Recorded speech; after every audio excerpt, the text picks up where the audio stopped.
jockeying for votes. Who could emerge as a GOP alternative to Donald Trump? On the campaign trail 1 week before Super Tuesday, I'm Jason Calvi. I'll have that story coming up. Gift of life for all. The Pope calls for an end to the death penalty. And remembering Justice Scalia, how his funeral mass serves to bring people back to Christ. Those stories and more on EWTN News Nightly for Monday, February 22nd, 2016.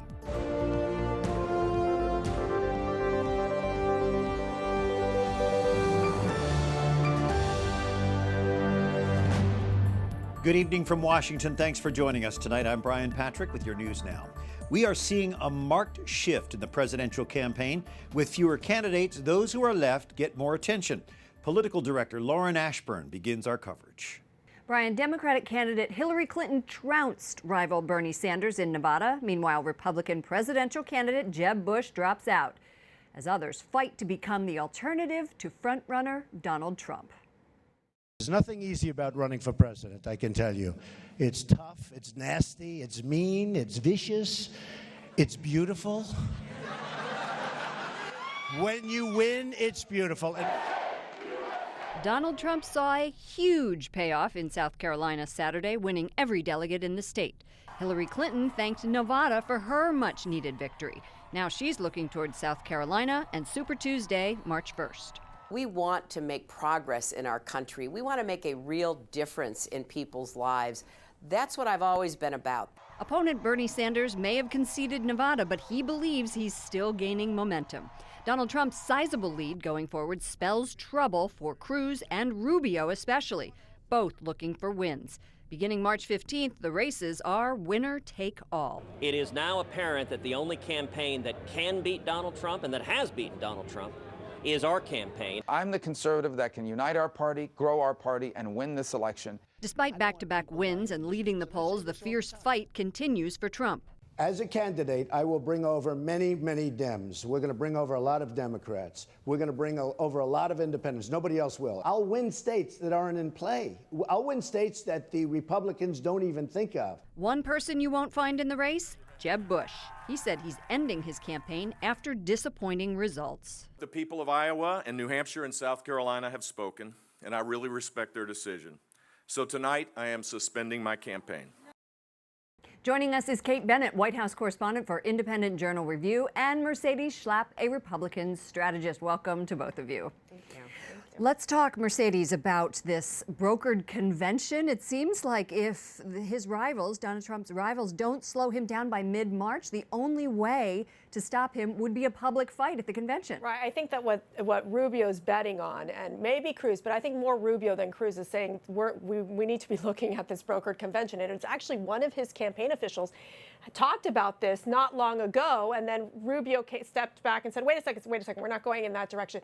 So, but it is at this point, with this win, and it was a big win, a huge win in South Carolina for Trump, to slow him down is going to be difficult. You're looking at the polls, and in the next 10 out of the 14 states coming up, he's up in 10 of these states. That is dramatic. It's going to be very difficult for the establishment and for the GOP to justify that second place is a new first place. Well, the same thing, Kate, could be talked about for Hillary Clinton, except no brokered convention. Right. She's it. She's and it. Bernie Sanders really, with his poor showing in Nevada, proved that Hispanics and working class are really getting behind Hillary Clinton. That's true. And the issue in Nevada is the economy. And therefore, Hillary did really well there. She also had the help of Harry Reid, who got the culinary union behind her, which is no small thing in that area of the country.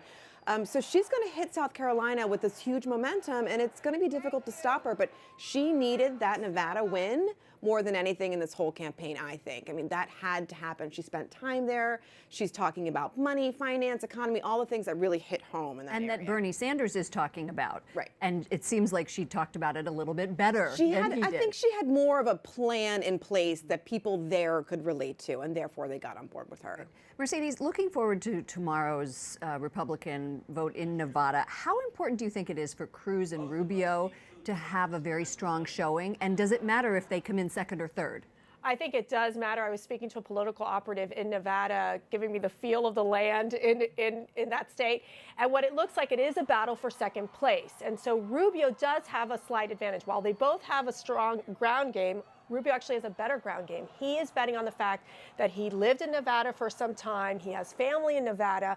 He's also hoping to build up that Mormon support, which came out strongly for Romney. And there has been talk that Romney most likely will endorse Rubio. Some rumors there, although Rubio's camp is denying exactly. it. Now, before we get going, Kate, I want to talk about the president. We both sit in the briefing room every day. Right. The president didn't attend Justice Scalia's funeral on Saturday. When we were in the briefing room, someone raised their hand when that was announced and said, is he going to be playing golf that day? Now, Republicans have come out, hit him hard about this. Is that fair for them to do that? I mean, I think it's a viable argument because why wouldn't you go? I mean, I think the optics of it would so favor Obama going that him not going said so much more. And I think, Josh Earnest sort of played down the golf thing, is that I don't know the president's schedule. He's going to, he's got this binder full of, names that he's going to delve into, that he said he's going to dive in this week into finding Scalia's replacement. And, yesterday he hit the links in the morning before the rain came. And I just think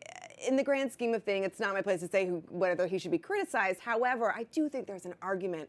Why didn't he go? Mercedes, my mama always says it's better to, go on the side of caution and say if there's someone who has passed away, try to go to the funeral, pay his respects.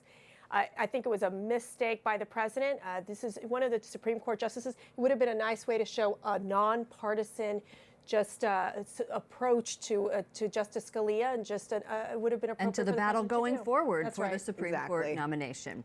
Kate Bennett, Independent Journal Review, Mercedes Schlapp, Republican consultant. Republican presidential candidate John Kasich came in 5th this weekend in South Carolina. 4th place winner Jeb Bush dropped out, but the Ohio governor is still going strong. EWTN's Jason Calvi is on the campaign trail with Kasich tonight in Virginia. Jason, how optimistic are the crowds? Well, Lauren, they say he still has a chance at this. This room may be empty now, but earlier in the day it was overflowing with people standing room only for a Governor Kasich town hall here at George Mason University in Virginia. Now, some are saying, though, that this is a three-man race for the Republican nomination between Trump, Cruz, and Rubio. Is that something you'd be interested in being on the same ticket as Marco Rubio? What do you Sure, if he wants to run for vice president with me, that'd be great. I mean, what are you kidding? I don't run for second. But since Saturday's loss, the calls to get out are growing. Senator Marco Rubio says the sooner Republicans can coalesce, the better for the party. And conservative blogger Eric Erickson says Kasich and Carson are vanity projects. They have no shot at the nomination. I think it's funny. I think it's ridiculous. Kasich points to his second-place finish in New Hampshire and these crowds. The Ohio governor continues to push his conservative agenda at home.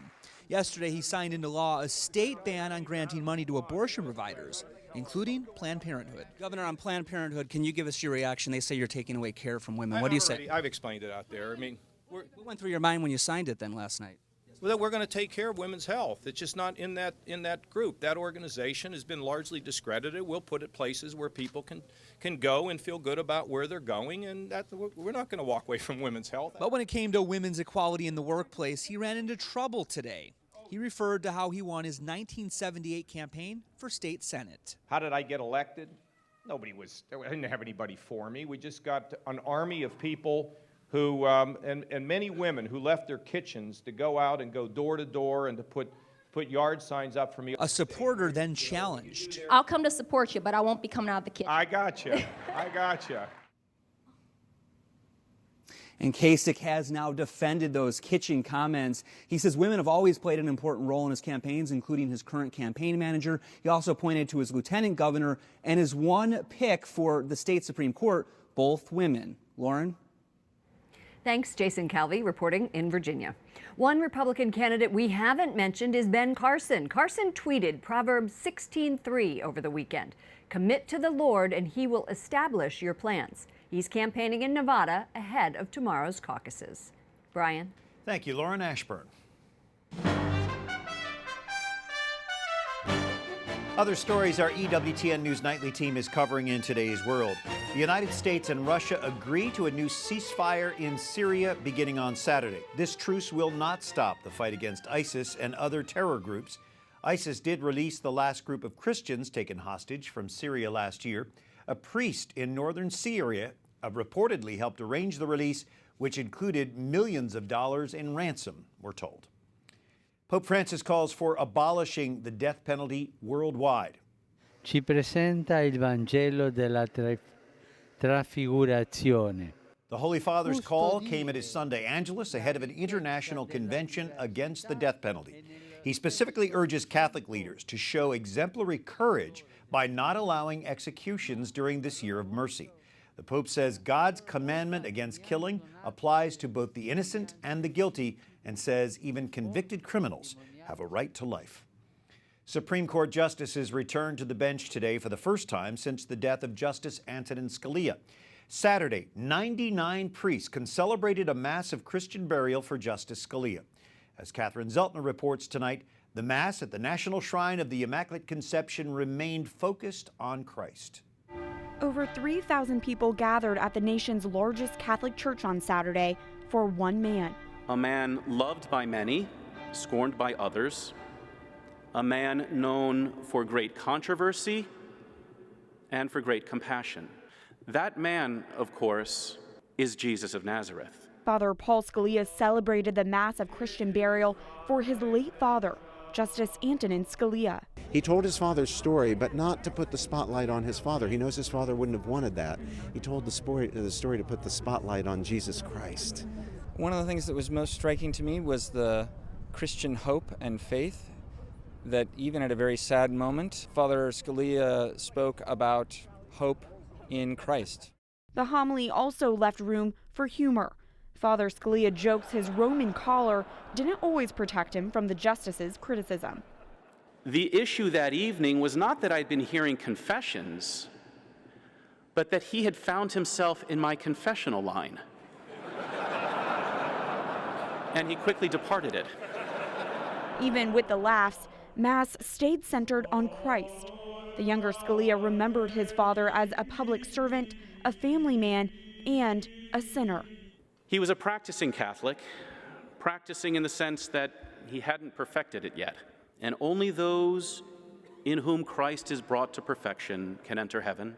The greatest prayer we can offer for Justice Scalia in thanksgiving for his life and purification of his soul is the Holy Eucharist. And so the Mass is it. That is the important part. From the procession through the Basilica's doors of mercy to the intercessions. That he may now be admitted to the company of the saints. The father of 9 is remembered as a brother in Christ. Let us not show him a false love and allow our admiration to deprive him of our prayers. Washington's Cardinal Donald Wuerl joked the ceremony was a simple parish family mass. Many high-profile guests were there: Vice President Joe Biden, former VP Dick Cheney, and presidential candidate Ted Cruz, to name a few. There were people of all faiths and views. One of Justice Scalia's friends told me the judge could find something redeeming in everyone. Brian. How blessed we are as Catholics to give such a beautiful send-off to our brother. Thanks, Catherine. Coming up, a political response to a growing epidemic, the new push to fight heroin addiction. And the Pope directs the Roman Curia what he expects from the church leaders during the Jubilee Year of Mercy.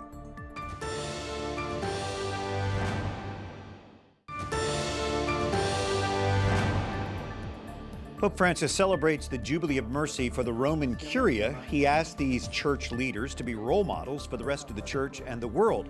The Pope says, like good shepherds, they should search for lost sheep, returning them to the fold. Thanks for joining us this Monday evening. I'm Brian Patrick. Investigators search for a motive for a shooting spree in Kalamazoo, Michigan. They say Jason Dalton randomly shot and killed 6 people and injured 2 others in 3 separate shootings. Dalton was an Uber driver, and a passenger says he started driving wildly after a phone call an hour before the first shooting. Dalton reportedly picked up more passengers in between the shootings. He is now charged with murder. This latest gun violence came up today along with other issues as governors met with President Obama. Chief White House correspondent Lauren Ashburn reports. so much. As the president spoke to the nation's governors at the White House, the talk quickly turned to this weekend's brutal slayings in Michigan. We also need to partner and think about what we can do in a common sense way, in a bipartisan way, without some of the ideological rhetoric that so often surrounds that issue. Discussion also turned to the heroin addiction epidemic. Last night, the president dined at the White House with governors, allowing for lighter moments. So this is my final governor's dinner, at least my final one as president.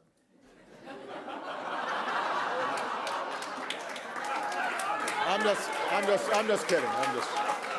That's a joke, people. I wanted to see how Michelle would react. Although politics didn't take center stage, Governor Terry McAuliffe, a loyal Clinton supporter, was asked if he would take a Clinton VP spot. He punted. I love being governor of the Commonwealth of Virginia. I can help people. The governors have been in town since Friday and leave today. At the White House, Lauren Ashburn, EWTN News Nightly. Thanks, Lauren. And that debate over addressing the alarming rise of heroin overdoses moves to the U.S. Senate today. Some senators say there needs to be a culture change in the Food and Drug Administration. Wyatt Goolsby has that story. Brian, over the course of tonight and tomorrow, the Senate will vote on approving a new head of the FDA nominated by President Obama. But 2 Democrats are questioning the president's choice, saying the FDA needs a different kind of leadership that will solve America's drug overdose problem. Senators Ed Markey and Joe Manchin made their case on Capitol Hill today. They say the FDA has not addressed the problem of opioid overdose for 2 decades. They welcomed police officers and other regional leaders from their states, Massachusetts and West Virginia. Drug addiction has become a major problem in those states and throughout New England. While the FDA proposed new ways to address the problem earlier this month, Senator Markey told me it's not enough.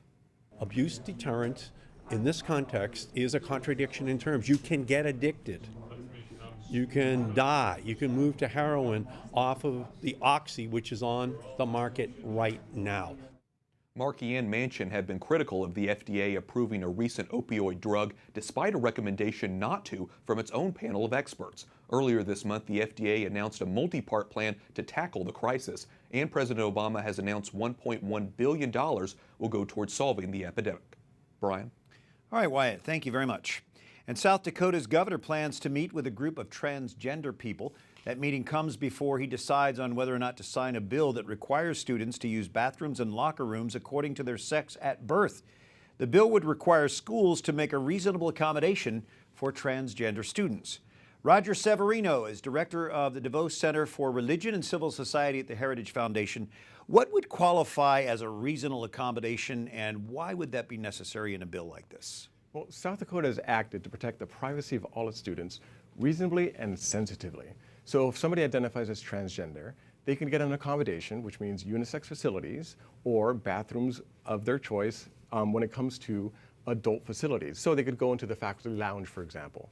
They cannot go to the bathroom of their choice when it comes to student facilities. And students are protected if they don't identify as transgender. So for example, if a girl is changing in a locker room, she does not have to undress in front of a biological boy. If a girl is changing in a locker room, she does not have to have a biological boy undress in front of her. So both sides of this issue are protected, and this is a reasonable approach that deserves support. This seems common sense. Where does this bill come from and others like it? This is coming from the federal government. The Department of Education is going around the country threatening school districts with revocation of federal funds if they don't adopt a new gender ideology when it comes to bathrooms, lockers, and showers, and other intimate facilities. So South Dakota is getting ahead of the curve and saying, no, we're going to do a reasonable, balanced approach, and now it's up to the administration to see what they're going to do. Will they actually threaten to cut off, say, school lunch funds or funds for students with disabilities in the name of this gender ideology? Or will they recognize that South Dakota has acted reasonably? In Washington State, wasn't there a case of a man entering a woman's changing room, claiming he had a right to? Yeah, this happened last week. So Washington has one of these gender ideology bills that covers bathrooms, and a man walked in and started changing. He didn't even attempt to pass off as a woman, and he said it was his right. And he makes an argument that bears scrutiny because gender ideology is subjective. How do you know? If you say you are a woman, but you are actually biologically a man, who's to say? And are really going to let the public officials be making these decisions on the spot when you're going to end up with these really uncomfortable situations. A lot of muddy water. Roger Severino from the Heritage Foundation. Thanks, Roger. You're welcome. Up next, Apple defends its move to put personal privacy ahead of national security. And the chair of St. Peter, how this symbolic object is depicted in sacred art.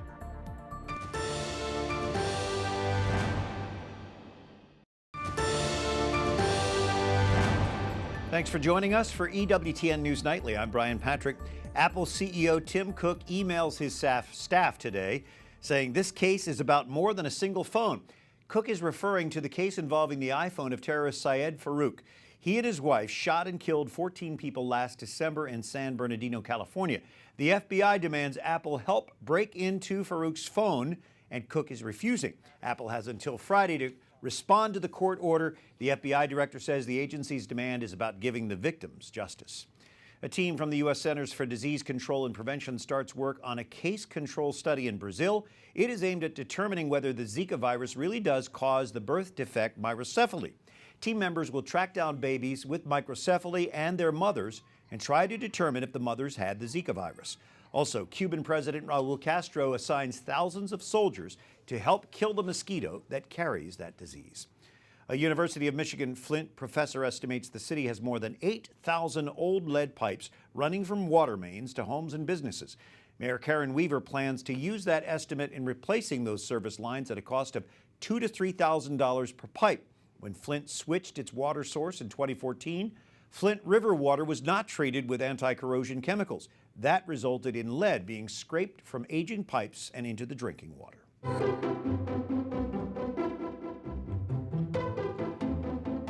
Dr. Jem Sullivan, author of The Beauty of Faith, joining us on this Feast of the Chair of St. Peter. What do we see in this first painting called The Miraculous Catch of Fish, and how does it apply to today's feast day? Today's feast calls to mind the authority that Jesus gives to St. Peter, the first pope. Peter's authority, though, rests on his act of faith in Jesus as the Son of God. And so in this large-scale canvas painting from the National Gallery, we see one of those gospel moments when Peter makes an act of faith in Jesus.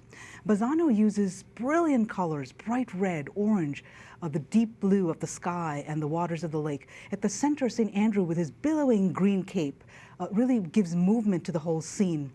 Jesus tells the disciples to put out into the deep. Even though they've been fishing all night and caught nothing, when they put out into the deep, their nets are filled to the point of breaking. And so this is the moment when we see that Zebedee and his sons, James and John, are hauling in this miraculous catch of fish.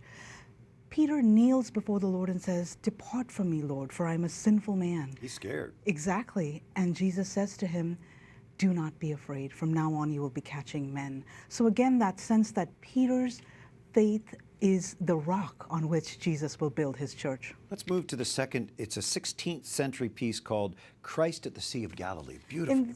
In this remarkable painting, Tintoretto, the master Venetian artist, really captures one of those gospel moments when Peter has a life-transforming encounter with the Lord. And the setting is the storm on the Sea of Galilee.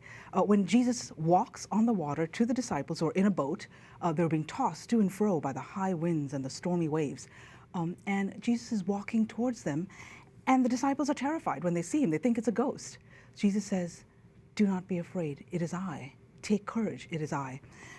Peter then gets out of the boat and starts to walk on the water to the Lord, and he's overcome by fear. And soon he starts to sink, and he says, "Lord, save me."